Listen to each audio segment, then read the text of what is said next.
Okay, let's make a start. Welcome everyone. I'm going to introduce James a bit more in a moment, but welcome to James Woodcock, who joins us from Anglian Learning Trust, which is a smallish trust. I don't know how many schools you have, James, in the local region in Cambridge. And has a similar kind of role. I've worked with James actually for a number of years. I worked with him as a history teacher at Sawston Village College, where he was a history teacher and a head of history before he went off to bigger and better things, and works at Sawston Village College as well as across the trust, leading on professional learning. So we'll hand over to James shortly, but I just wanted to sort of set the context, because this is the first of our meetings of our kind of group of people leading on professional learning and the development of teaching in schools. And I think what I'd like to do is just sort of set the context a little bit and set the kind of ethos and aim of what we try to do. I'm sure it will change across different meetings in terms of our focus. But today we're going to look at the bigger picture of professional learning in schools, with an example of how James, who's been doing this work for many years at Sawston and now for the Trust, approaches it. When I briefly took over as interim principal at Cottenham, first thing that Kath did when she came into the office was to give me this book, and brilliant it is too. One of the things obviously during that time, obviously in the middle of the last couple of years of COVID, was we had a lot to do to obviously look after our staff, and obviously one of the ways in which we all do that all the time is through the professional learning and professional development of our staff. And the point that Tom certainly make in the introduction here is that if we do not ensure first and foremost that our teachers are happy, healthy, well qualified, highly motivated, hardworking, well-trained experts, they cannot do the best for their students. Consequently, a school that does not prioritise professional learning and managing staff workload, which as a consequence will help improve staff wellbeing, is disadvantaging its own students. So improving the quality of teaching across a school is the single most important challenge facing school leaders, hence the importance of what you're doing and what we're going to try and kind of collaborate on over time. It also states, of course, that it's a tremendously difficult thing to do. So it is useful that we get the opportunity across a trust to collaborate on this and not just kind of work in isolation. I think what we'll hear today is some really useful approaches and principles for how we might do that difficult job. And one of the things that I've been reading recently, which was suggested by Rob Chambers, who's our geography lead across the trust, just for your information, James, is this book by the Ensors, and they similarly make the case for the importance of CPD, talk about the fact that of course great teachers make a difference. They synthesize a lot of important research about the power and the impact of that. As it states here, research indicates the impact of the most effective teachers is the biggest factor on improving pupil outcomes and the overall quality of education they receive. And they look at some of the work of, I'm sure you've come across Dylan William, who in the research he outlines, suggests that of course it's not really the school that you go to as a pupil that makes the difference, but the classrooms you go to. And of course, if we want to see great outcomes, we need to develop all our teachers, and we need each and every one of them to believe that this is possible. So how we approach it, the kind of systems, mechanisms, programs, the forms of CPD we put in place are likely to have an enormous impact on pupil outcomes. And some of you may also have looked in the past at the EEF reports. This guidance report in particular is about effective professional development. Again, it's really useful go-to because it synthesizes a lot of the research that sits behind what we might or should or could do in schools. Again, they make the case that professional development has great potential, but importantly recognise that it comes with costs. We know that teachers engage in professional development activities whilst balancing multiple and at times competing commitments and time pressures. The need is clear, therefore, for professional development to be well designed, selected and implemented so that investment is justified. And I think those three things we've just read through there hopefully set the kind of context and an ethos that we need to approach in developing our CPD programs in individual schools and collaboratively, as well as the trust-wide systems together. And hopefully what we can do going forward is to meet some of these broad and sometimes challenging aims. So what we're going to do today is get an example of how that's been approached in one particular school, where they've developed very effective CPD programs over time. So I'm going to hand over to James Woodcock. As I said, he's a history teacher, I guess, first and foremost. I don't know whether he still says that, but I've taught history with him and collaborated with him for many, many years. And I know what you're going to hear and listen to and take part in is going to be really helpful at thinking about what we might do ourselves going forward. So over to you, James. Thank you very much and welcome. Lovely. Thanks, Geraint. Nice to meet you all. I'm just going to switch and start presenting.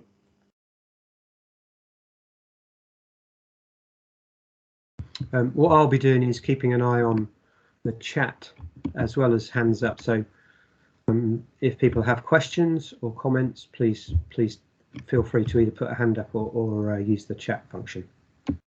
Lovely. Thanks, Geraint. So Geraint introduced me by name. I've got two roles.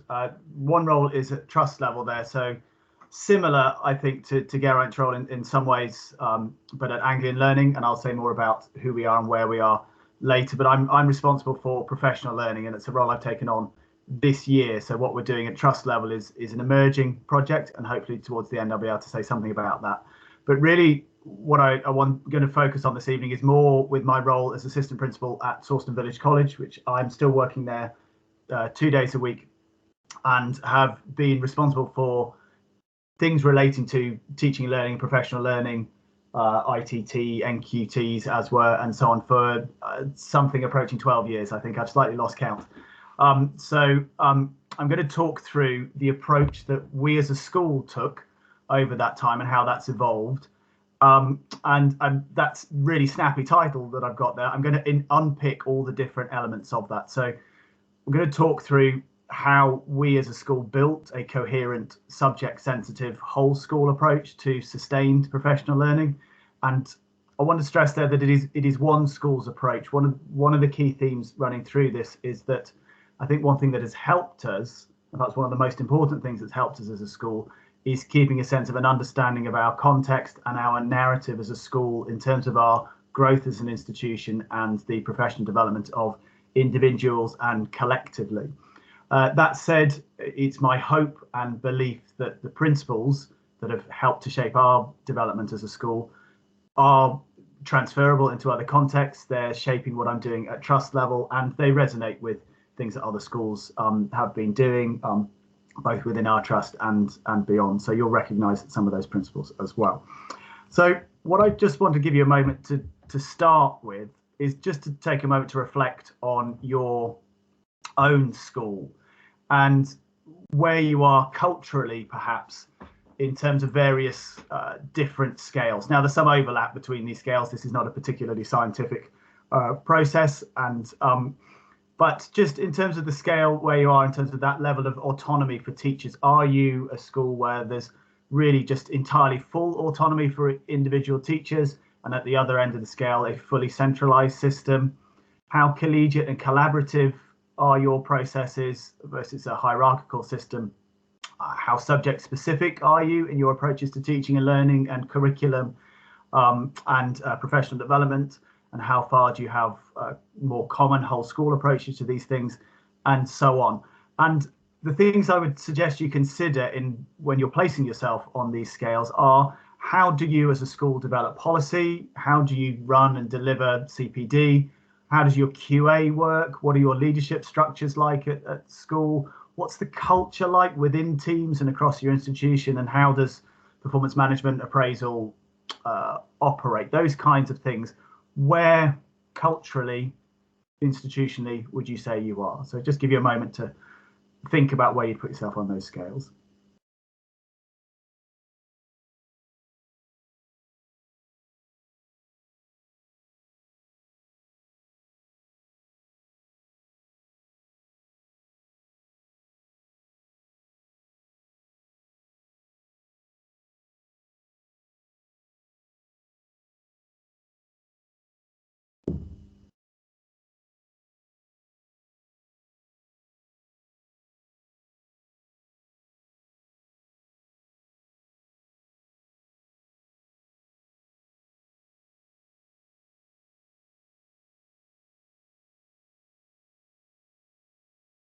Okay.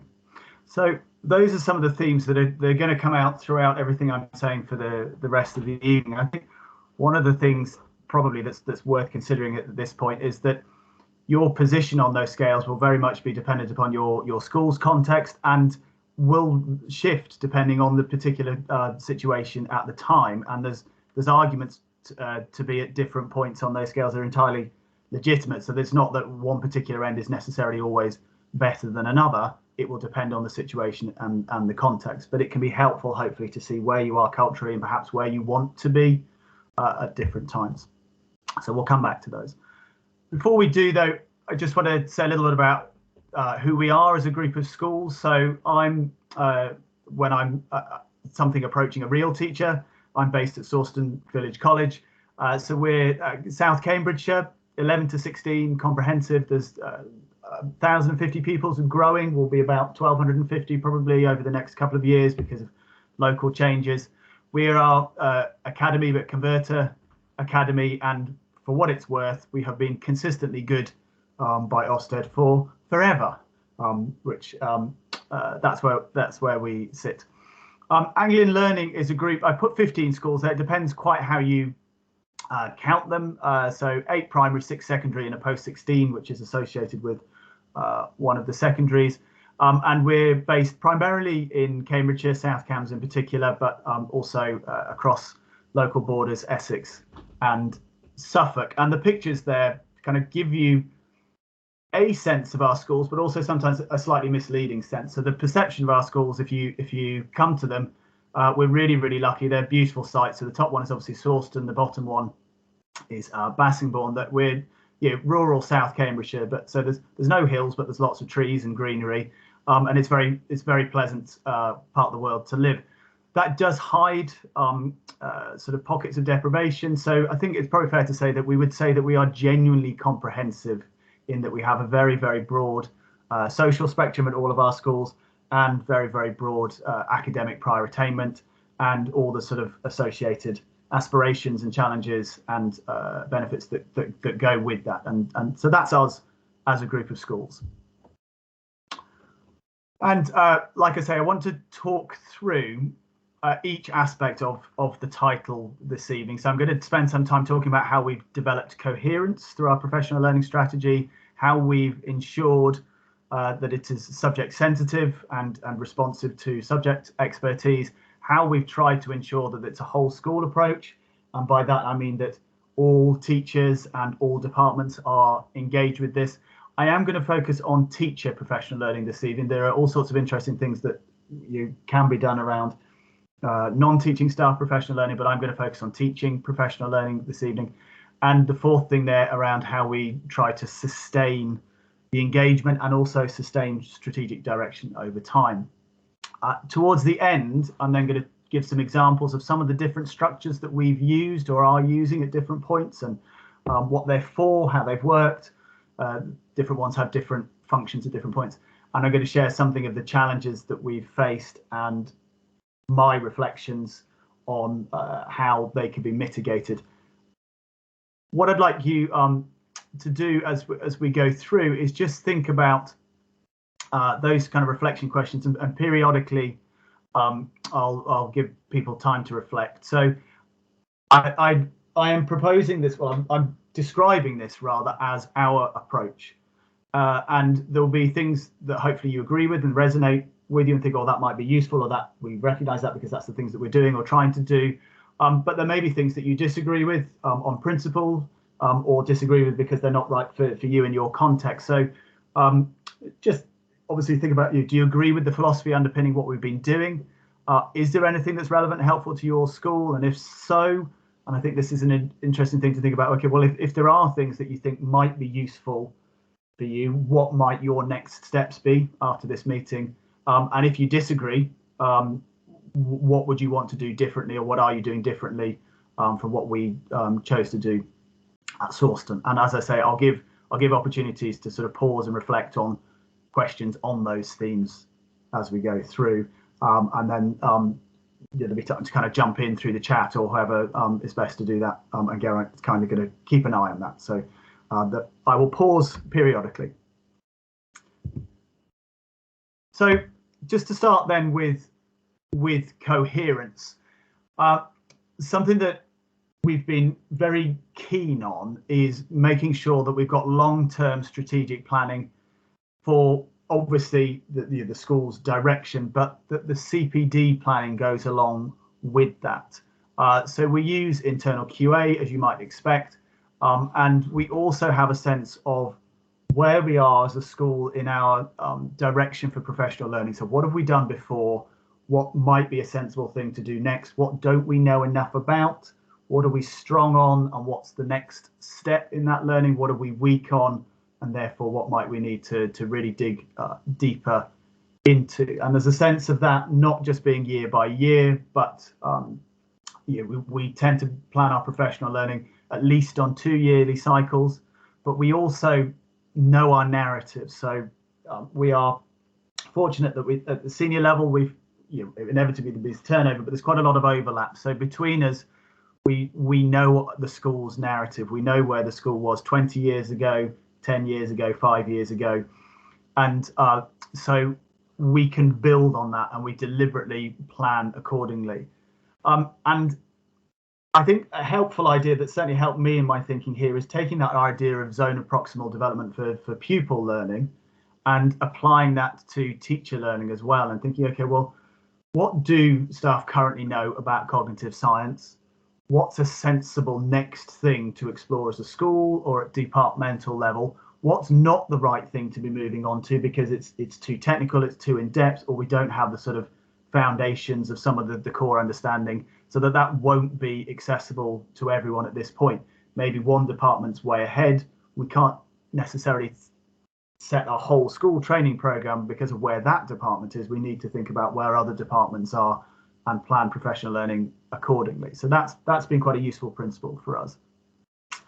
I think the fourth point there about understanding our school, and I guess I particularly want to perhaps stress the values point there, that there is rightly a lot of conversation around evidence-informed professional learning, evidence-informed practice, and that's something that we would believe in. But I think something that probably comes even before that is the sense of what are your values as a school? What are you trying to achieve? So when you're looking at what works, and I know there are all sorts of debates and questions around that phrase, what works, but it's what works for what? What are you trying to achieve? What type of learning outcomes for your young people are you aiming for? What type of school culture are you trying to aim for? Because otherwise you're potentially going in directions that don't align with your school's values, with your local context, with the particular needs of your institution. So I think that really, really matters, understanding your school, understanding your trust context.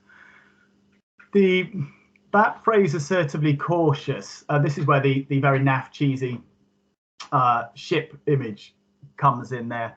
That this is something that we've tried to do to stay on course and not be too reactive to what happens to be fashionable or pressures from Ofsted and so on. And we are very deliberately don't jump on bandwagons, not because the latest thinking might not be the right thing to do. It might be that some new discovery, something fashionable might absolutely be the right thing to do, but we want to make sure that we assess that carefully first.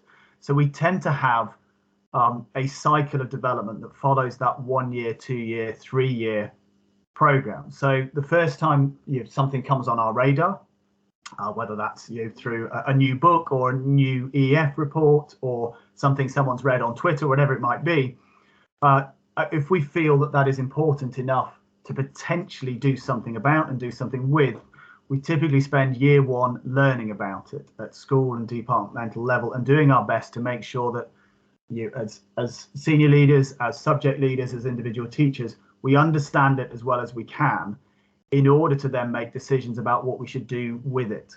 And then year two would be implementing whatever we've collectively agreed are the right things to implement. And I'll talk a little bit about the decision-making structures later on.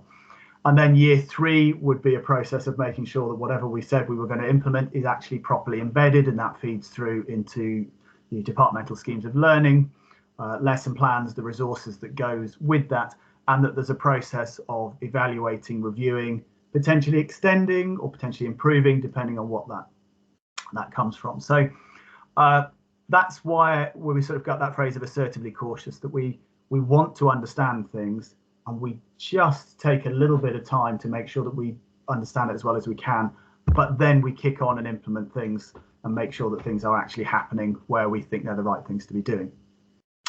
So to support all of that, one of the things we try to work on, and this has evolved over the years, is to make sure that all our different systems are integrated, and hopefully they're cogs helping things to move in the same direction. So our internal QA will shape our school and departmental improvement plans. So we have subject reviews, for example, and that will feed into a head of department designing their improvement plan.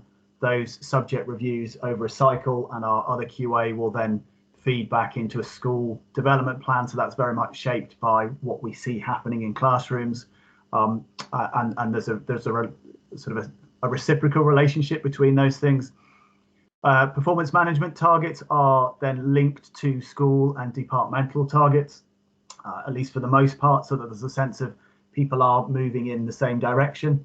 That's not to say that we don't allow people to pursue areas of professional curiosity, and we often have a third target that allows that flexibility, but certainly for your main first and second targets, they will be linked to school development plans, departmental development plans, and ensure that everyone is working towards things that we have agreed are current priorities. And then the third aspect of that is to make sure that the professional learning offer is actually providing opportunities to learn about the things that we need to get better at, and build in scope for departmental interpretation of whatever new learning we're doing, to evaluate that and assess that, and make sure that there's proper dialogue around those areas, so that it's implemented effectively and meaningfully in different contexts. So we try to align those things. So I'm going to pause there. There's a few reflection questions there on the right, and we'll just take a minute or two. If you've got questions, if you want to just, Geraint, I don't know how you normally chair this, whether you want to put things in the chat. Yeah, we've got a couple of questions that have popped up. One, Nikki asking, of course, like the pupils, the learners, teachers will have varying degrees of prior knowledge, particularly if they're joining your organisation, such as the example she gives around cognitive science. So yeah, how do you deal with that, where you might already have had learning about an implementation? What's the system where you might need to run different levels or catch up, or how do you approach that? Yeah, it's a great question, and the cognitive science is a really interesting example on that one. So a few years ago, it was probably the case that teachers maybe at our school knew a little bit more sometimes than the new entrants to the profession knew, because we'd spent a few years working on that. So our new staff induction program has some sessions which have sort of an hourly catch up on the essentials of what we've been doing over the last couple of years on X. And we do that quite deliberately to support people so that they can feel part of the conversation, get a sense of where we've been, and fill in some gaps in their knowledge. One of the interesting things now is that there's almost a different challenge, which is ECTs, because of the ITT curriculum, sometimes are coming in with more knowledge on these areas than some more experienced teachers. So there's an interesting flip to that challenge, which is about progression for them, to make sure that they are being challenged and stretched beyond the core ETT curriculum, and in some cases beyond the core ECF curriculum.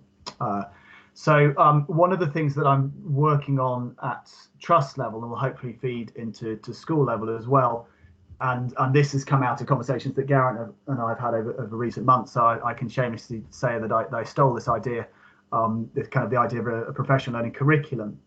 And one of the things that I'm trying to develop within that is that you would have core elements of your professional learning curriculum that you'd hope that all teachers know about, and then there'll be specialist areas which might be SEND, pastoral on the one hand, but also subject specific areas, and then leadership layers, so that there would be tiers of different levels of offering depending on where you are in your professional development. Now that's an emerging project, but that's where we're going. Thank you, that's really helpful. And Becky was asking about that year one process, the learn about stage. Is there a specific team that collaborates at that stage? Is that a research group, for example? Do you share anything with teaching staff at that stage, or that might be in the pipeline for later on? When does that sharing bit happen? Yeah, it's a good question, and there's almost perhaps a year naught or a year -1 in there that I perhaps should have included. That we've had a couple of different structures over the years, but the current one is something called the Excellent Teaching Team, which is a group of teachers who apply to join. They can be of any experience, and actually it doesn't necessarily need to be a teacher. So we've had a pastoral leader, for example, involved in that group, and it's typically around 12 to 15 teachers or members rather of that group. And one of the things that they do is they're people who want to do it because they are people who would, even if we didn't have a good school culture, would be reading books, would be on Twitter, would be investigating things, trying things out, because they're super keen on teaching. And then one of the pieces of work that happens in that year naught is there'll be conversations half-termly from that group about what are we beginning to understand about this, how might that shape future direction of the college, and then they would design the next year's professional learning opportunity. So then in that year one, the programs that are happening there can start to happen at a whole school level. So we'd use training days, staff meetings. We have some allocated departmental professional development time that we give some steer to, but we're careful not to over direct that. And then we would have the Excellent Teaching Team would have perhaps decided, okay, well, which resources do we all need to be looking at? Is there a department that's ahead of the game on here that could perhaps lead a particular training session and model what they've been doing on something? And then we'd ask departments then to say, okay, well, what does this look like in your context? Does this work the same in music? Is there some music specific reading that you need to do to just check whether this is right for you, or whether there's just some subtle adaptations that make this work in that context? So that's what sort of year one and year naught look like. Thank you.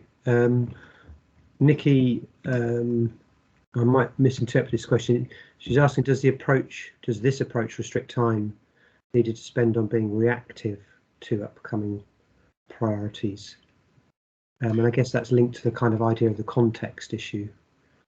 Yeah, and it is there is a balance there, isn't there, sometimes? And I think the reality is we've been quite fortunate as a school that because we're sort of consistently good, and because we've got a sense of where we are, that we perhaps had the luxury of being able to think long term and not be too reactive to, say, an Ofsted report that's been unfavourable. We've been fortunate in that. That's not to say, of course, there'll be time to time where there's individual departments or individual teachers where some interventions needed, and this work doesn't preclude that kind of more interventionist work, whether that's some SLT, more intensive support for a department, whether it's a support plan for an individual.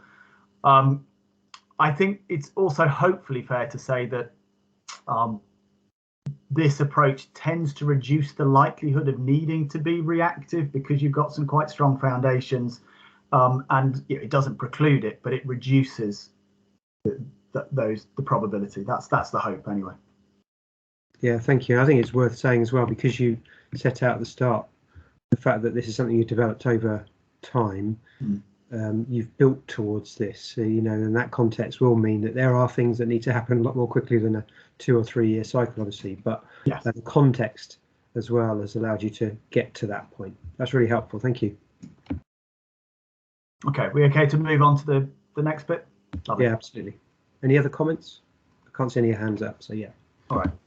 So this second part, the subject sensitivity part, is an aspect that we are really, really explicit about and very deliberately explicit about.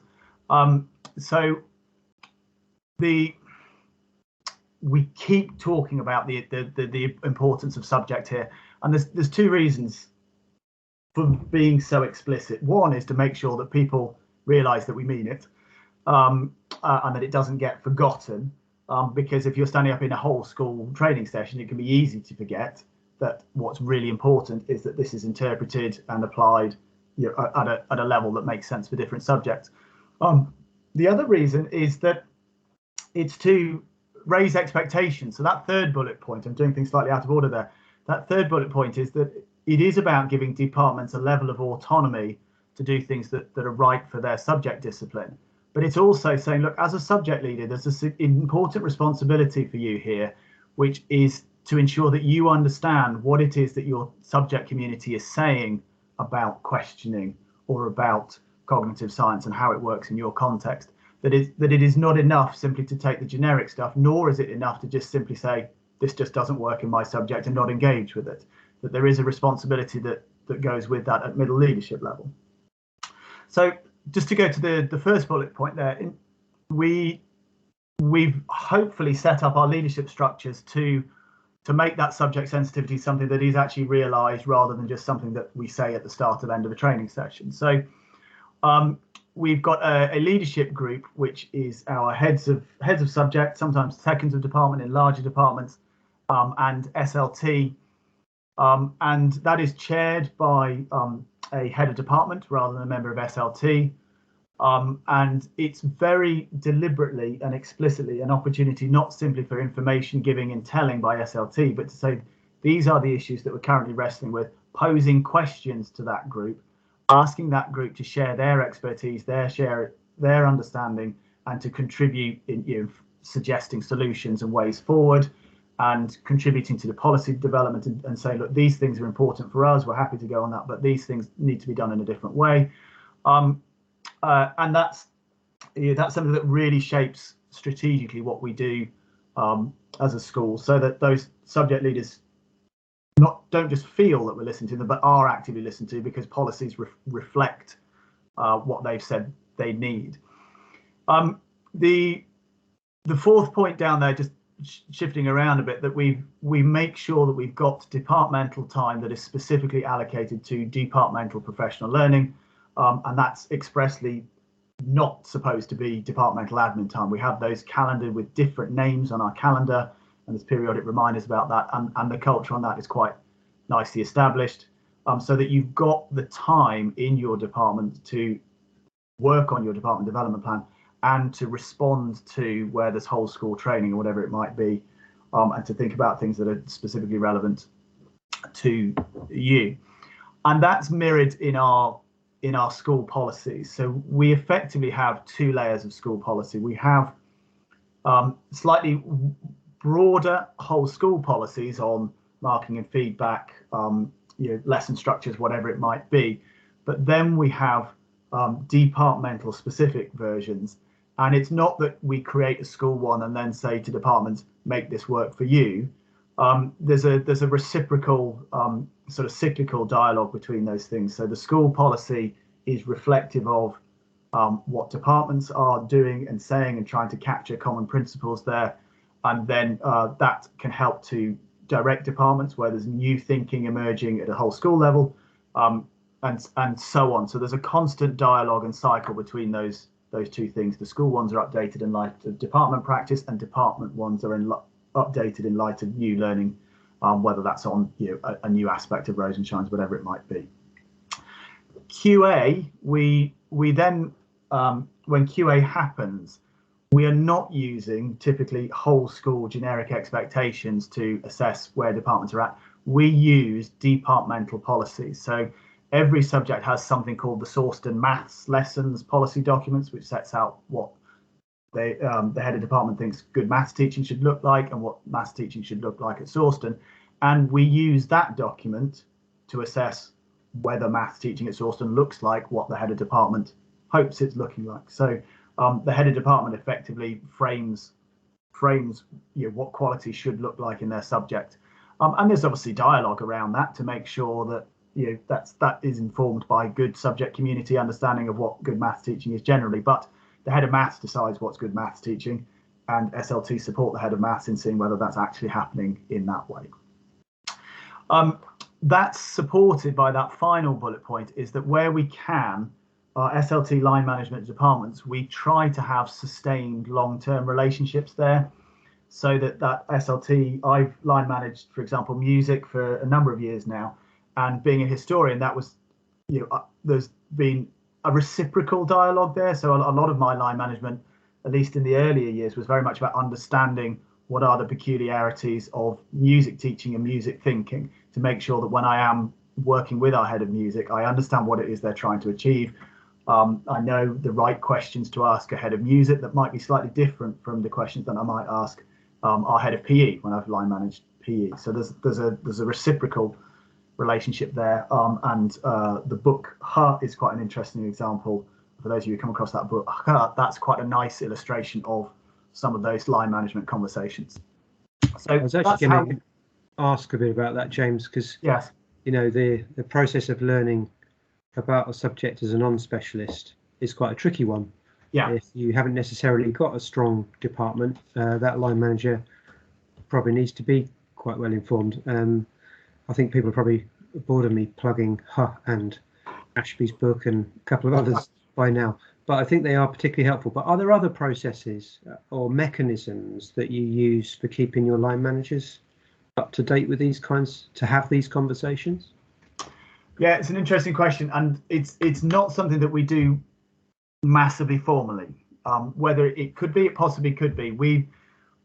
I think a lot of it, at least for us, has come down to a recognition of where we are, for want of a better word, expert, and where we're not, and a humility around that, and being prepared to pause and listen. And I think the other thing that we have done is where we feel that our expertise is insufficient, and where we've felt in the past that we might need greater intervention to develop ahead of department's thinking, and we can't find that within school, is recognizing that, and recognizing that we don't necessarily have all the answers, and seeking a head of department in another school locally, whatever it might be, to work with them to bring in that level of specialism, and not presuming that because we've got the seniority and job title that we necessarily have the expertise to help. I think it's a really interesting question about whether there's more formal work that we could do to develop SLT expertise outside of specialism, and that's not something that we have yet done work on, but it's an interesting question.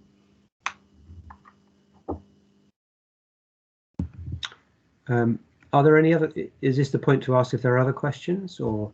Yeah, that's fine. We can pause and the reflection questions there if they're helpful. Or any comments if people want to ask or contribute orally to anything on this issue or these sets of issues. I'm just going to ask a question. I know you're talking about your school's approach. Yeah. I'm going to hand over to Kath first. Hi, James. Hi, Kath. I have some questions. Like, we've got some new members of SLT. I mean, it's sort of the same question in a way, but we've got quite an established few of us, quite established with SLT, and then we've got new members of SLT to the team this year. Yeah. And we've tried to go down a sort of subject specific route for QA and all of that kind of thing. Apart from I've sort of given them a couple of the books and things, but I feel like I need a shortcut for these people. Yeah. To sort of get them up to speed really quickly. Have you got any like experience of doing that?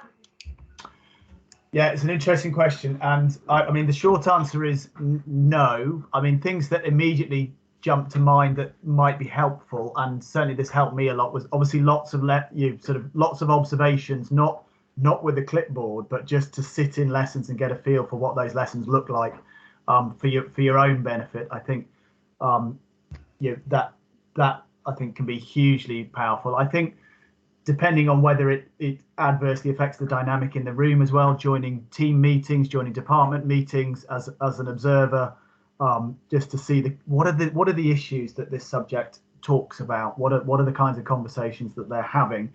I think linking people in with where there are good subject associations, and we know obviously the quality of materials and the accessibility of materials can vary, but are there sort of if you like, almost like canon readings that are the starting point for understanding that subject. So with music, for example, our head of music currently and previously was always particularly interested in a particular theorist called Swanwick, who's been hugely influential in their thinking about their music curriculum. So there's maybe like a key piece of reading that just gets you to the essence of where their philosophy is.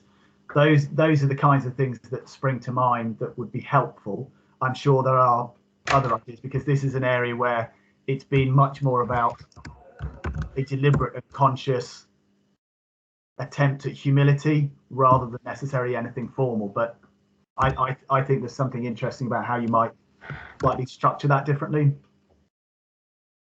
I had a slight pause in my internet connection there, but I think just responding to Kath's initial question, I know that the books like Her are particularly useful because in some ways they provide a bit of a shortcut with the kinds of questions, but it's so difficult. Challenges actually understanding it enough to know what the answers are. How can you hear them? And I think Rob points out that where we get subject leads in place, that he's written a line manager document, for example, to try to help provide something of a starting point and an understanding for his subject area to help line managers. And I think that's something we can certainly develop.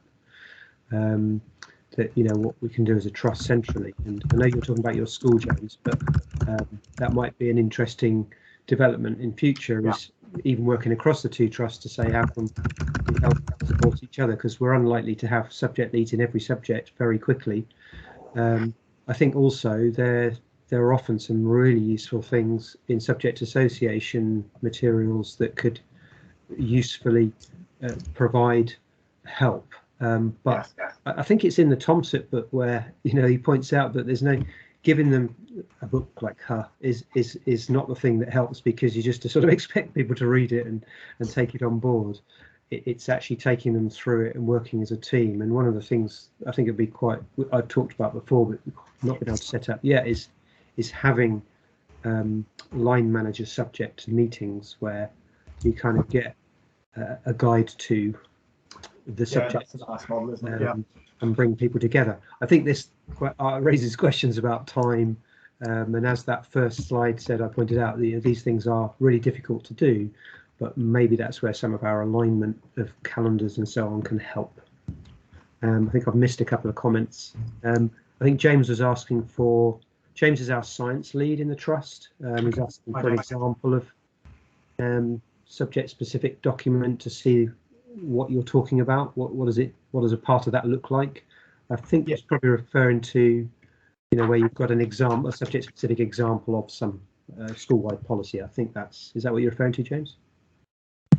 I think you mentioned that each department is judged against the criteria of the head of department, and it would be interesting just to see what that's like. I've picked one up previously from one of the United Learning Trust scores, which I thought was very useful, but I'd like to see yours to compare, if that would be okay. Yeah, absolutely. If I send things through to you, is that okay? And I'm happy for them to be shared with whoever wants to see them. Absolutely. And I'll just, in case people haven't seen the Research Ed guide on curriculum, the chapter by Christine is particularly helpful on how do you develop the line management process to improve conversations. I know that Christine's written about this various points, but that chapter is very well kind of organised around a key set of principles, and there's some really good exemplification in there of how you might make these things happen if you haven't looked at that. I had a scan of that chapter which I can share afterwards. Thank you. Lovely. Any more questions or comments, or shall I move to the next bit? I think you can move to the next bit. Okay, lovely.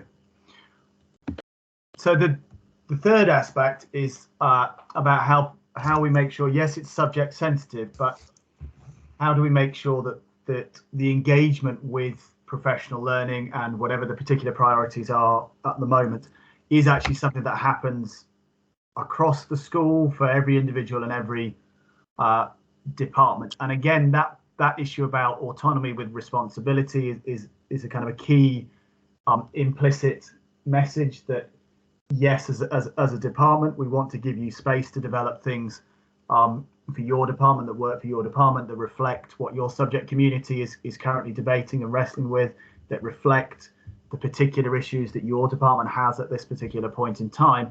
But the flip side is that you have a responsibility to build your own expertise, to participate in your subject association conversations, to subscribe to the journals, to attend the conferences, and obviously we support that and would say yes to that. So that there is that sense of, if you're a head of department, building your own professional expertise as a head of department and as a subject specialist is part of what we expect of your role, and then correspondingly using that expertise to develop those people who you work with, that both their understanding but also their practice. And that goes to the second point, really. Again, and I keep using this word because I think it's really important. We've been really explicit about this idea of professional identity, and particularly at the start, and where we feel that we need periodic refreshers on this, is just being very, very deliberate about saying, look, this is what it means to be a teacher at Sawston. And to be honest, this is probably what it should mean to be a teacher anywhere, is that engaging in serious reflection about your practice, serious reflection about what debates and your research and what theories and what issues there are outside of your classroom and outside of your school, engaging with that constructively, seriously, is actually a part of what it means to be a teacher, and is a responsibility and hopefully a privilege, and something that's intellectually and professionally satisfying. So that is who we are. And I think it's true to say that when we first were doing this, that was a message that some teachers were happier to hear than others, and it was some teachers' sort of automatic identity more so than others, and that's taken a piece of work. And I think perhaps historically there was a sense of CPD, training was something that was done to you, and it was something that you didn't necessarily have to engage too much with, and you certainly didn't need to engage with it outside of the staff meeting. You didn't really engage with it that much when you're in the staff meeting, and going alongside that as well, sort of people who are in leadership positions, whether that's formal or informal, that you have a role not just simply to benefit from that, but to contribute to it, whether that's actively leading things or even just with your professional behaviours within meetings and the questions you ask and the contributions you make and the support that you show for other colleagues. So we've really worked hard on making that clear and modelling that. And there's one of the models I'll come to a little bit later on, was deliberately about how you model those professional behaviours to build that identity. And within that, when it comes to professional learning, we tend towards an emphasis on the fact that this is a conversation between peers. This is not the head is the expert and the deputy head is the second next best expert and so on. Very much breaking down the hierarchies and saying, look, when you're in the classroom and you're reflecting on practice, yes, there's a range of experience, and yes, there's degrees of specialism, but that process of analysing what we're doing, of struggling with things which just aren't working, we're trying to make sense of some new theory. We are all in that together, and we can have a conversation between an ECT and the head about classroom practice, and potentially with the right culture, that can be a conversation of peers where there's give and take and cut and thrust, and that's a lovely place to be when you can get there. The next point there is really about, because we've been responsive to context and because this is something that's evolved over time, what our professional learning looks like at any one particular point cycles and varies. So it's not the same, and it hasn't been the same for 10 years, and it's not simply an evolution.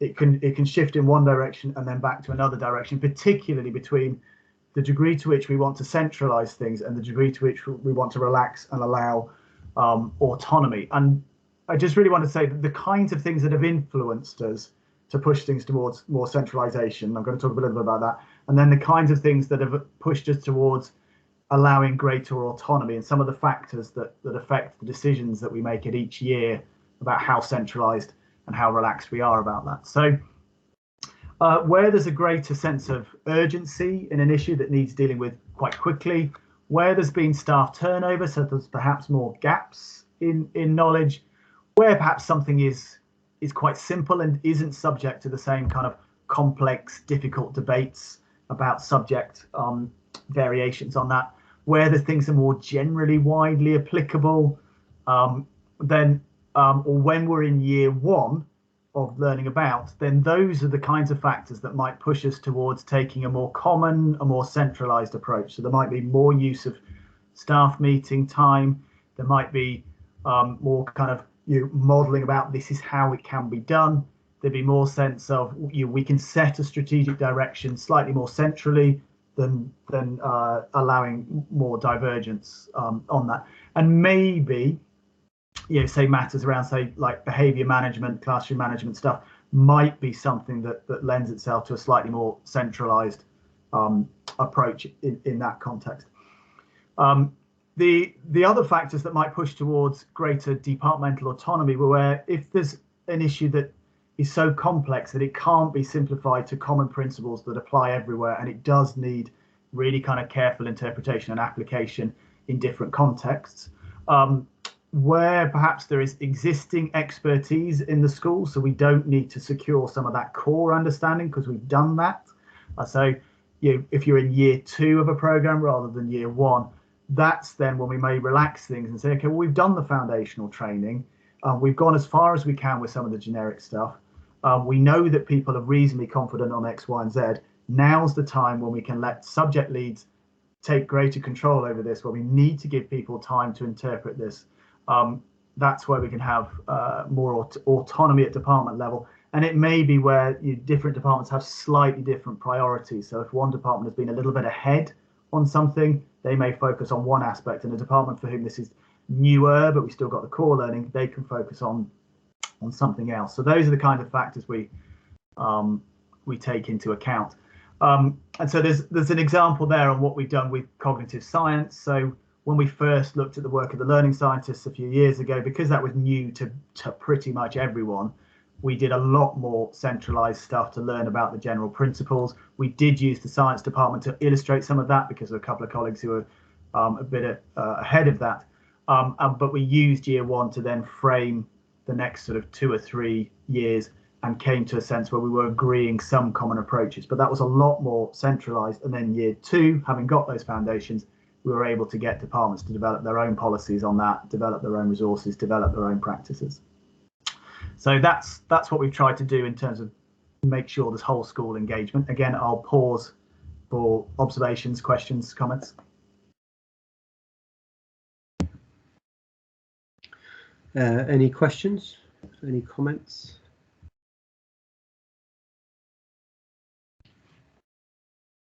Can I just just a very quick one about, do you ever have what you're outlining here is how you avoid this, but is there ever a tension between these two last bits you've talked about, where you've carefully tried to avoid it, but there might be individual circumstances where there may be a bit of a tension between a subject priority, a subject sensitivity, and a whole school need? Is that how would you approach that if you had that?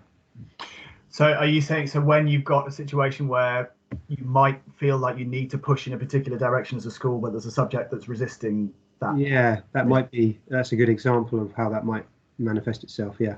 Yeah, and that can be really difficult because and maybe I think sometimes those issues come around. Say reporting can be one of those. Assessment and reporting can be often an area where there is that tension between what might be helpful at a whole school level and helpful for parents, or at least perceived to be helpful for parents, and the variation in subject philosophy and the different ways in which learning manifests in different ways.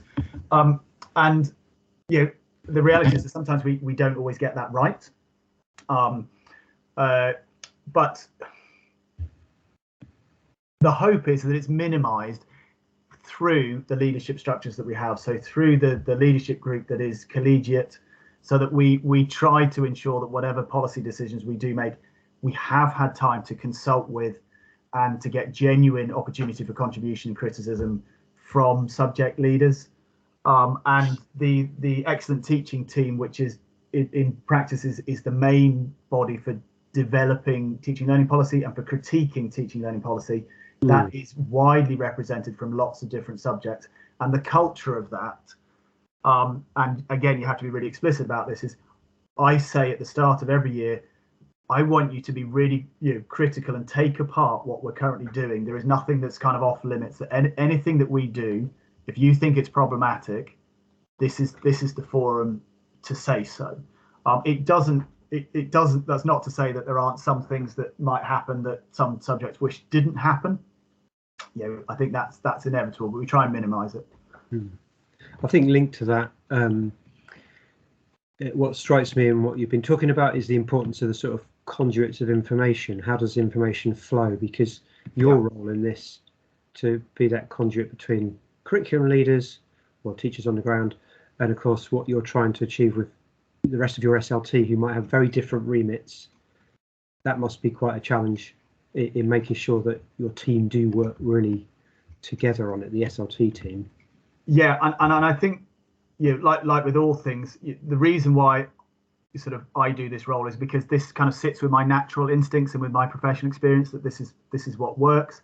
And the reality is that I tend to be, at a personal level, someone who enjoys this kind of debate and dialogue, and likes the collegiality. And I think one of the strategic things to do is to think, okay, well, who are the right personalities in the right roles, and at what different level. And I think the other thing is that then I have a role to be an advocate. So within SLT meetings, whatever it might be, I'm very conscious that one of my responsibilities is to make sure that I'm advocating for this philosophy and making the case that if there is ever a tendency to forget some of the values that we all believe in, but everyone has the things that they kind of perhaps automatically revert to in times of pressure and stress, is to bring people back to what are the core values that we're trying to achieve here, with the collegiality here, with the subject sensitivity, and just making sure that you're a check and a balance on some of those things sometimes.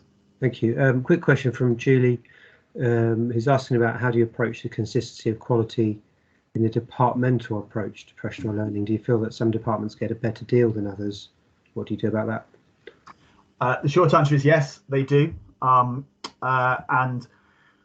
I mean, there's a degree to which inconsistency, while it's one of those things that always is a concern at SLT level, there will always be inconsistency and variation. And so some departments, the head of department is personally more engaged with reading or whatever it might be. I think that sometimes comes from where their subject community is in a slightly better place with a good subject association. That clearly helps those departments who've got more resources to tap into. It is something that I think playing the long game is important, and just being relentless about the expectations and about what you're asking of people. I think where you're looking at recruitment, these are kind of the qualities and the attitudes that we would be explicitly looking for. So if you're interviewing for a new head of department, asking them what they've read, asking them what the key debates are in their subject, asking what the controversies are, putting a scenario to them, and really unpicking how they might deal with that at a recruitment level. I appreciate there's also the improving the people you're working with, and that's then maybe really thinking about your line management structures and reading some of the books that Geraint's recommended and starting to ask some of those questions that build that person's professional learning. Put them in touch with an equivalent head of department in another school who's really good at this stuff. Share some of those materials, maybe get some trust-wide models of what a good professional development meeting looks like. We also have some structures, and I'm conscious of time, but these are on some of the later slides, which I can share with you. We have deliberately sometimes run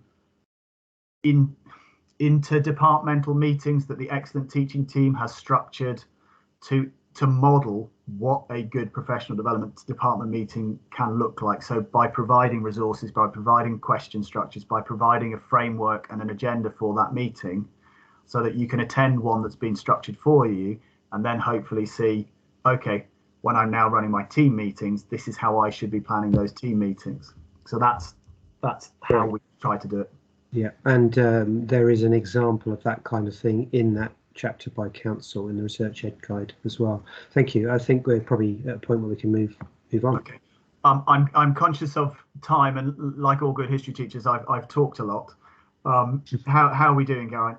We're fine. If people need to go, I know that some people need to leave at this point, but we can carry on, record it, even if it just ends up with the two of us, because people can always watch it afterwards.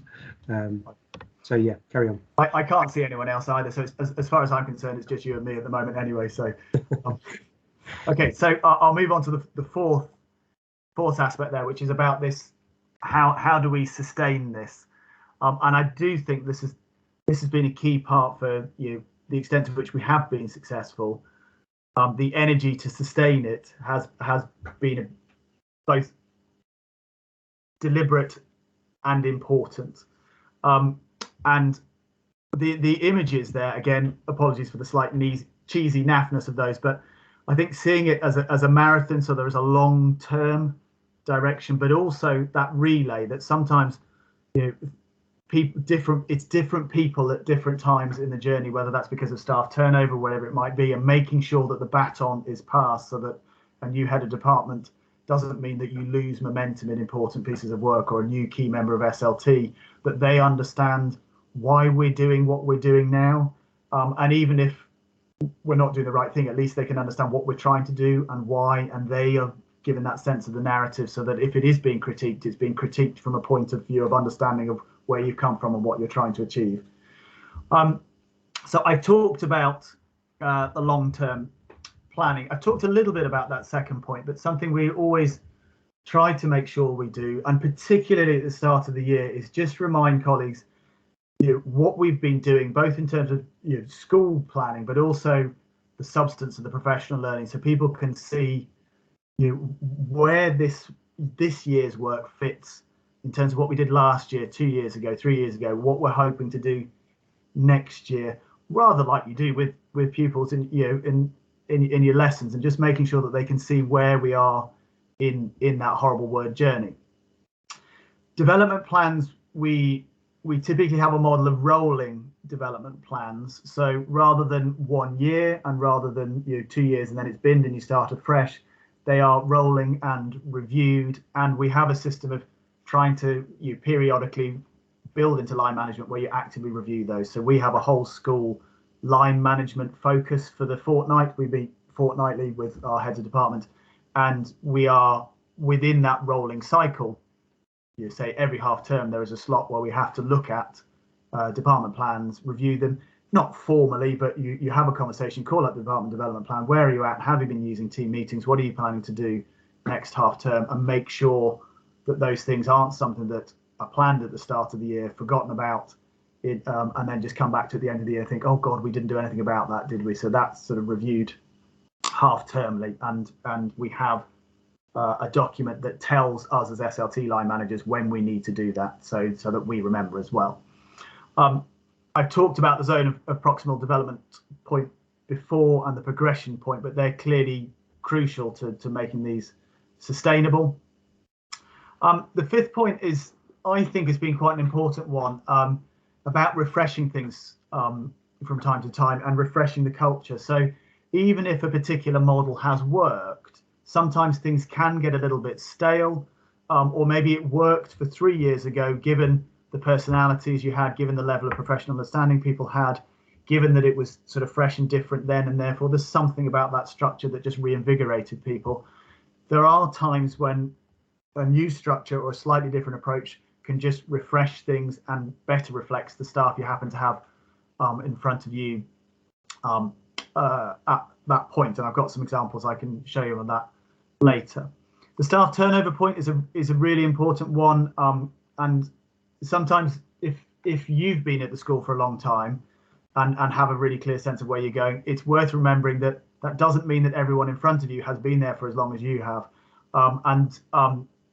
You can look around the hall and think, actually, who was here 10 years ago? And you may not realise that even with low staff turnover, after 10 years, a lot of the people you're talking to were not in the room 10 years ago. So just remembering, what is it that people know about the school, about the professional development that's happened previously? And maybe you just need to repeat something, or maybe you need to revisit things, or maybe you just need to remind people of something.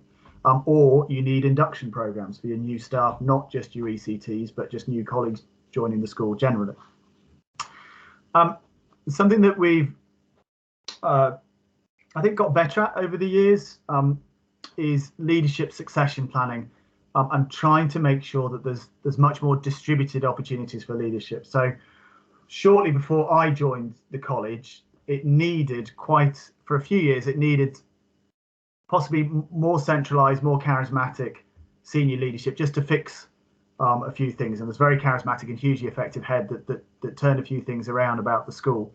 And as a result, leadership tended to be a bit more centralised, which was absolutely the right thing at the time, and it fixed a few things.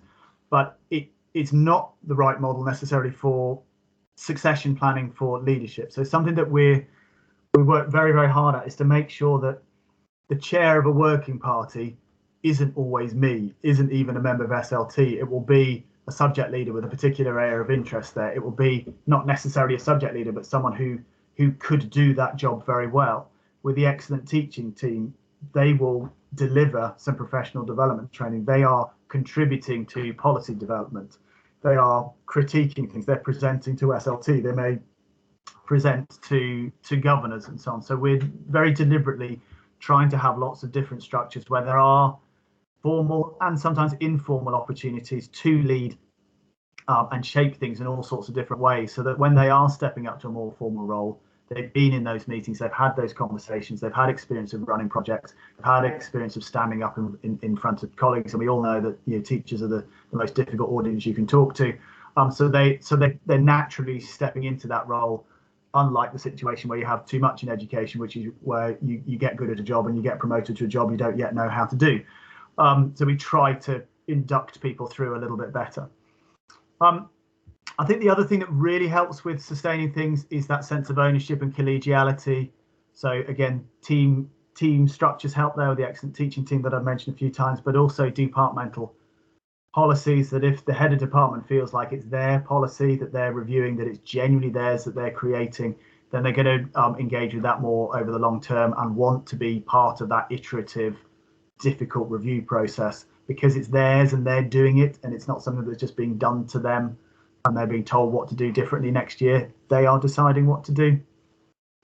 The penultimate point there, I don't think we should underestimate this one, is people will continue to engage with it so long as it stays interesting. And so long as what you're doing is interesting, people will enjoy it. And I think my experience, and maybe this is a personal bias, but my experience is that subject specificity is one of the best ways to maintain professional interest, because it immediately resonates more directly with many people, where they can think about how things relate to their, the subject that they love, the subject that they're teaching day to day, and thinking, rather than it being too generic, too generalized, too big picture, and not being sufficiently either detailed, sufficiently granular, sufficiently relevant to their day-to-day practice. So I think subject specificity is a great vehicle for maintaining interest. And the other thing I would do, and this goes against a lot of my natural instincts, I'm not a particularly demonstrative person, but that explicitly valuing, explicitly rewarding, explicitly celebrating things. And I think there's two levels at which that can happen. One is just all those little casual conversations that you have at SLT, whether that's on break duty with someone you've bumped into, or whether that's in line managers, just being really careful about complimenting people for things, praising people for their thinking, sharing some reading that you've been doing, just being really visibly and just routinely making a point of noticing those things. I think that's powerful. But then you can also have the more kind of big picture stuff. So the Penguin Award is something really naff and cheesy that we did that was quite fun to help to establish a culture, where someone literally was awarded a big soft toy penguin, and it came from the idea that if you're a penguin in the Antarctic, which is an experience I suspect many of us haven't had, to catch fish, you've obviously got to get off the iceberg into the sea, and the sea is full of orca and leopard seals who want to eat the penguins. And so one of those penguins has to be the first penguin that jumps in the water. And that penguin is taking a massive risk, obviously, and they may get eaten. But if that first penguin doesn't jump in, nobody jumps in the water, nobody takes that risk, and all the penguins starve. And so it was really just a slightly cheesy way of rewarding people who push themselves out of their comfort zones to try things that might actually improve their practice, and might, because they're the one taking that risk, collectively will all benefit from what they've learned. So we had a sort of a fun end of year thing to reward an individual when we were doing individual development projects who's pushed themselves out of their comfort zone the furthest, and that could sit a pride of place in their classroom. So that's just a nice way of maintaining people's enjoyment and interest in things. So again, I'll pause here for any comments, observations. Any questions or comments? No hands up at the moment. I think James is typing. I was just going to say it really resonated with me, James, when we were talking about like how you sustain it. So I've been in post now. This is for year number 5, and my job has slightly changed. And some of the things that you're describing, like a book group and a kind of professional learning group, you know, I kicked it off, but I'm too knackered now, so yes. Sorry. So, you know, it's just making sure, like, that I've just really resonated in terms of sustaining it and finding other people. Yeah, absolutely. Because you aren't necessarily the right person to do it anyway. And, you know, and it's finding those other people and tapping them up and making them think that it's a great idea to do something else. Absolutely. Even though they haven't got any time. That resonates well with those couple of those books that I put up in the start, which talk about retention of staff, as well as the development of staff and their succession, like you saying about succession planning. Certainly helps with that. Julie says, have you found it hard to sustain the collegiate approach to QA during the pandemic? Teachers yes. Yes, we have. I mean, sorry, I talked over you a bit there, Geraint. It's all right. Carry on. Yes, so I mean, for a lot of the pandemic, we did pause quite a lot of the QA, the sort of the normal QA. We paused that through much of the pandemic for well-being reasons, both for heads of department but also individual teachers. We did some slightly different models of QA that were slightly less invasive, particularly around the quality of remote learning, to make sure that we were doing what we needed to be doing. So some of that could be done discreetly by looking at things like Google Classroom without having to be too invasive, just to make sure that things were being done properly. But yes, we did take a step back.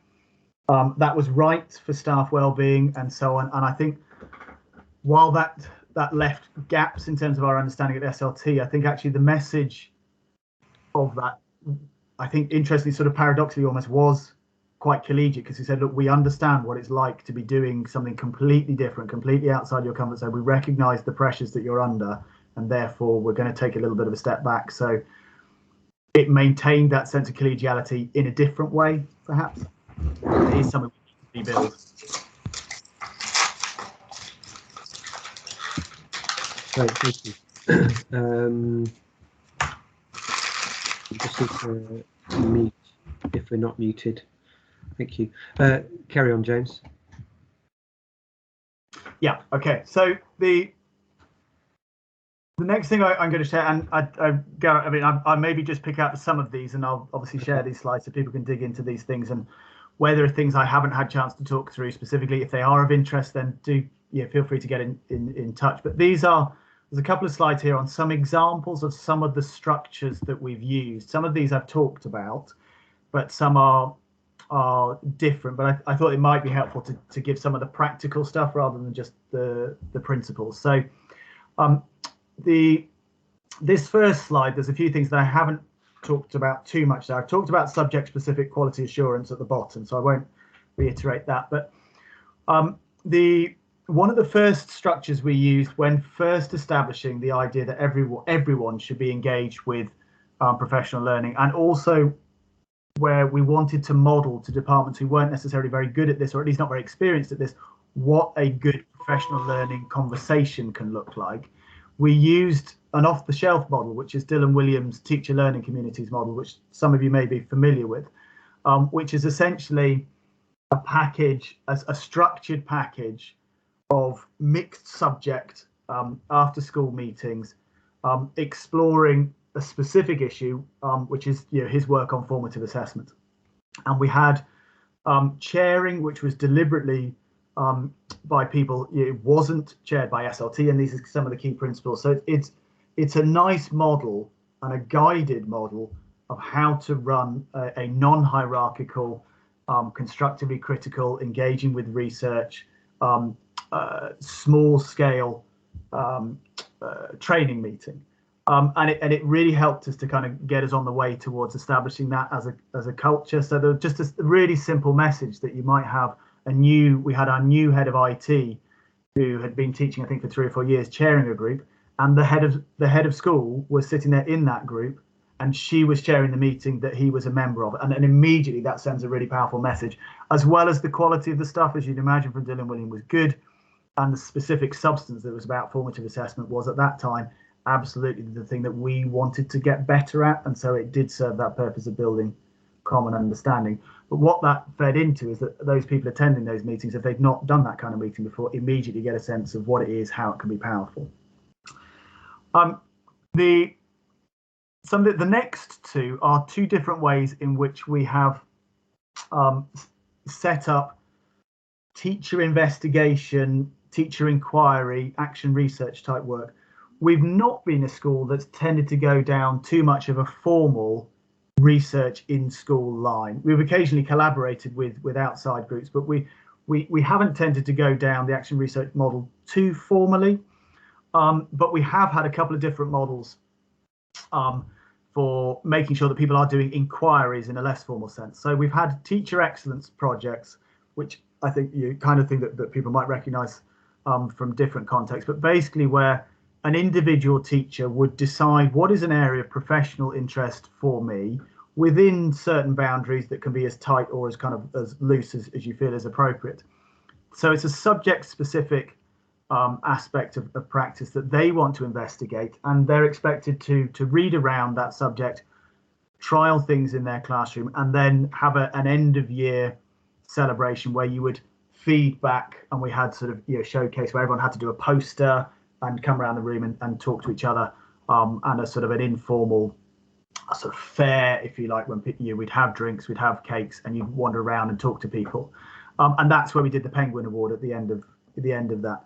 And that's really nice if you want to just make sure that every individual is doing something. It came quite nicely after having done the Dylan William thing, because that had established a culture of people enjoying things, and therefore, oh, okay, I quite like this, and there were more people willing to engage individually on that. One of the limitations of that model is, and yes, you can set boundaries for that individual autonomy, but it's not necessarily quite so good for a common strategic direction at departmental or school level. So we more commonly now, we tend to have a departmental inquiry where the department decides, right, we want to investigate how to improve questioning, whatever it might be, or assessment to achieve X. This is the direction we're going as a department. We're all collectively responsible for this, but there might be individual roles, individual things that you're going to contribute to that. That will be linked to your PM objectives. It will be planned into department meeting time, and it links to subject specific development, and that we've found generally is a slightly better model.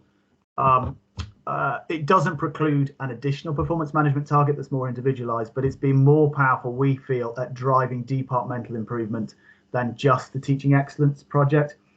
It also allows for perhaps a little bit slightly better accountability in a constructive way, because the head of department is doing some of the direct monitoring and delegation and distribution of the roles within the team. So it means an individual can't sort of opt out, because if they opt out of a teacher excellence project, it doesn't really affect anyone else too much. But if you opt out in your departmental development plan, you're letting your peers down. So there's some of that kind of peer accountability that we have found is a slightly better model for that.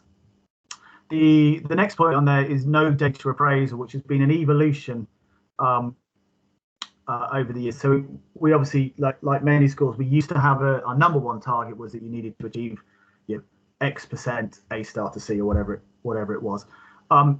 The next stage in our evolution we had was that we didn't require achievement of a particular numeric target, but we did require completion of particular actions to at least attempt to achieve that, on the basis that if you're doing the things that have been agreed are possibly the right things to do, then whether or not they worked, that's a reasonable basis on which to assess someone, because you've agreed them with your line manager.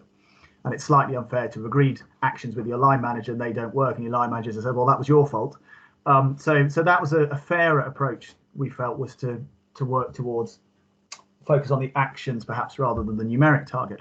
We've actually taken a step further on that, and we're broadening it out to wider strategic and school development priorities. So it's not merely tied to results or working to achieve results, but do we need as a school to get better at using extended authentic reading in our departments, in our schools? Yes, right, your performance management target will be related to that and the process of professional development and experimentation and classroom practice that helps you achieve that. So there's a greater focus on building pedagogical curriculum expertise rather than data outcomes. So those are some of the processes there. I'm just going to do the next one and then pause. What's worth focusing on here? Just probably I've talked about some of these departmental learning meetings. I've talked about peer-led leadership group. I've talked about excellent teaching team. I've talked about probably the first and last one I'll briefly mention here. So one of the things we have which are calendared but optional, unlike departmental professional learning meetings which are mandatory, as you'd expect, we do have some discussion groups which are opt-in, and this helps with our year 0, year -1 early exploration work, and it also helps with extension reading as well. So at the moment we have our professional learning discussion time is on decolonisation and diversification of the curriculum. Our head of history and our head of music are chairing that, and they are doing some behind the scenes investigative work with a view to giving recommendations to SLT and the excellent teaching team for what we need to do next year. So it's not part of a whole school programme, although interestingly there's about 25 people out of teaching staff of 60 odd who have chosen to attend that, but it's kind of happening behind the scenes and it's optional and it's useful for that early investigation. The bottom one is just an interesting model that we used, and again it's another model of how an early days model that we did for a couple of years, run a whole school coaching program, but we did a very particular model that was deliberately symbolic, that we calendared it rather than saying here's a pair, go and find some time in your own time to meet your coaching pair, and that doesn't necessarily happen. We calendared specific times when this would happen and actually established it happening in the school hall. And the acoustics of that mean actually it's private, but you're all together.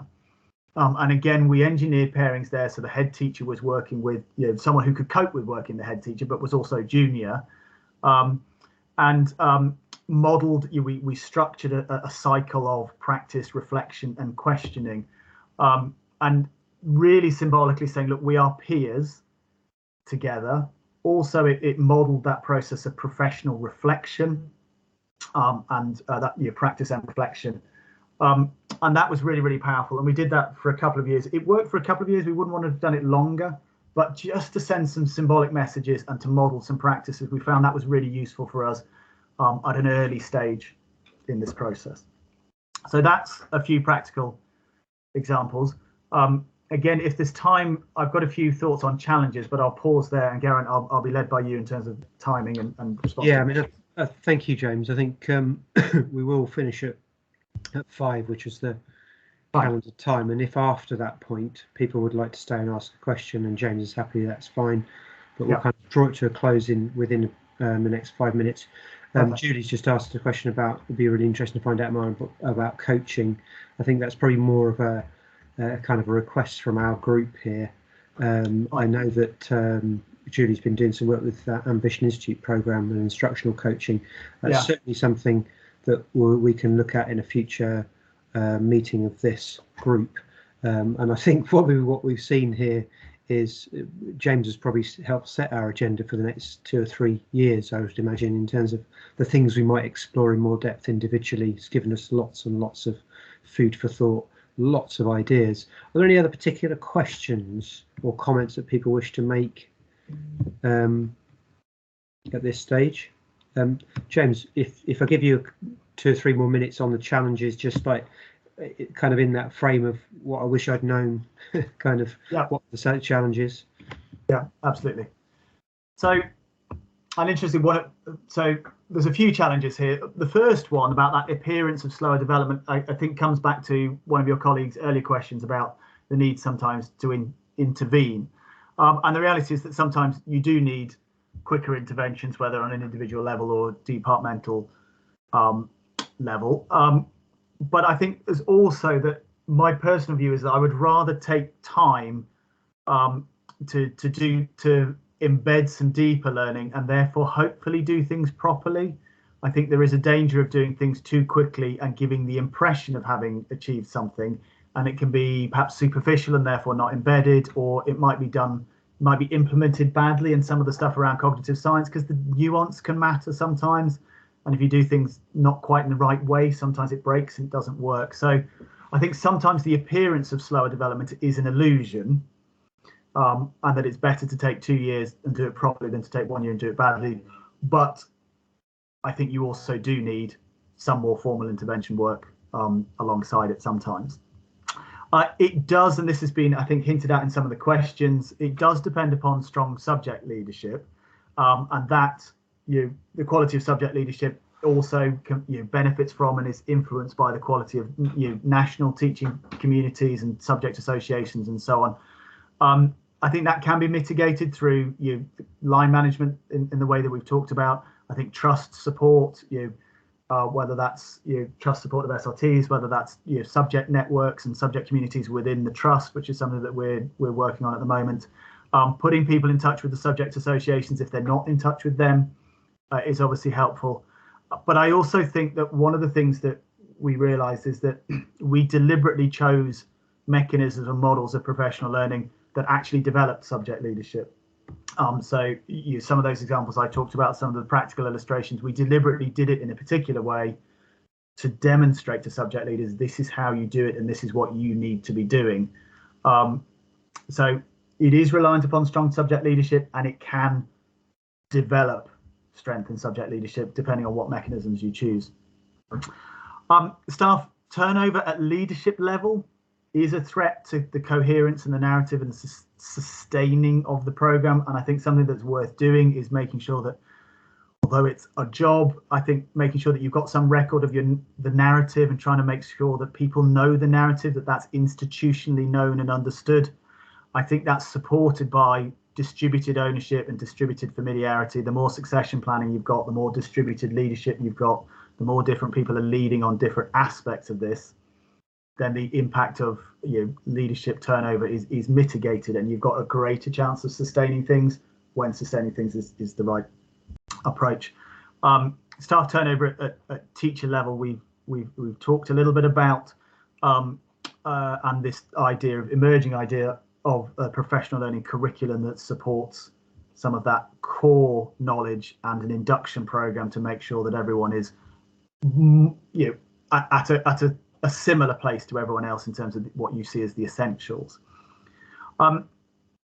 The euphemism there of external pressures, I think one of the things that can really help to resist some of those external pressures is if you've got a really strong evidence base, and I use that term quite broadly to include subject theorization and values as well as more formal evidence, allows you to assert the case for why you're doing what you're doing. And I think the stronger sense of narrative you've got, the stronger sense of coherence, the stronger sense of I am doing this because it's shaped by our understanding of X and our belief in Y, and we know the philosophy and the rationale behind these things, and you're familiar with the debates and as familiar with the arguments you disagree with as you are strong on the arguments you agree with, the better the case you have to resist some of those pressures that might be pushing you in a direction that you feel isn't appropriate from Ofsted. You can argue your case better, I would say.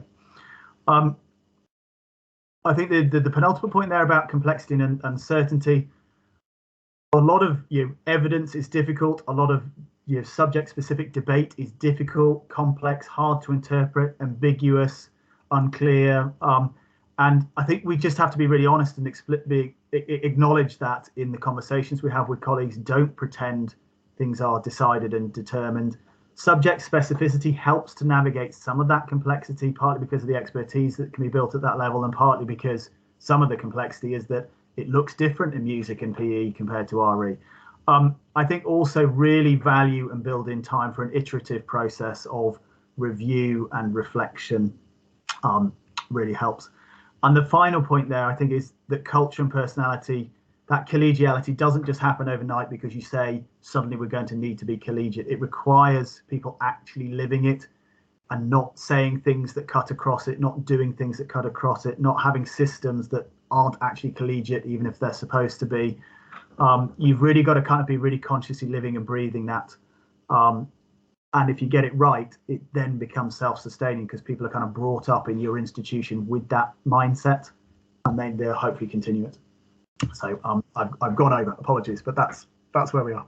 1 minute. That's pretty spot on. Thank you, James. Wow. I mean, that was a bit of a tour de force. I think we'll all agree there, and a manifesto for some pretty radical change and some deep thinking. I think it's a bit like, I feel a bit like every time I went to some of Christine's training, there's a mentor training. It's like you go away going, oh wow, there's this, that, and also, oh no, I've got so much to do, you know. So absolutely superb. I think you've given us so much food for thought, and I know that colleagues will be thinking in all sorts of different ways about what would be useful to explore together. Certainly some things have already come up in the chat there about what we might do next in these meetings, what we might do, you know, when I'm working with individual schools, what we might collaborate on across one or two or all the schools, and so on. So thank you so much, James. That was absolutely superb. I know that Julie's had her hand up, so I'm just going to see what Julie has a possible question. Julie? Hi, James. Thank you. It's been a really good session. I've just got one question, really, which is a bit of a big question. So I tell you what we'll do, Julie, if it's okay. I'm just going to reiterate my thanks to James. I'm going to end the recording at this point. Okay, and there we go.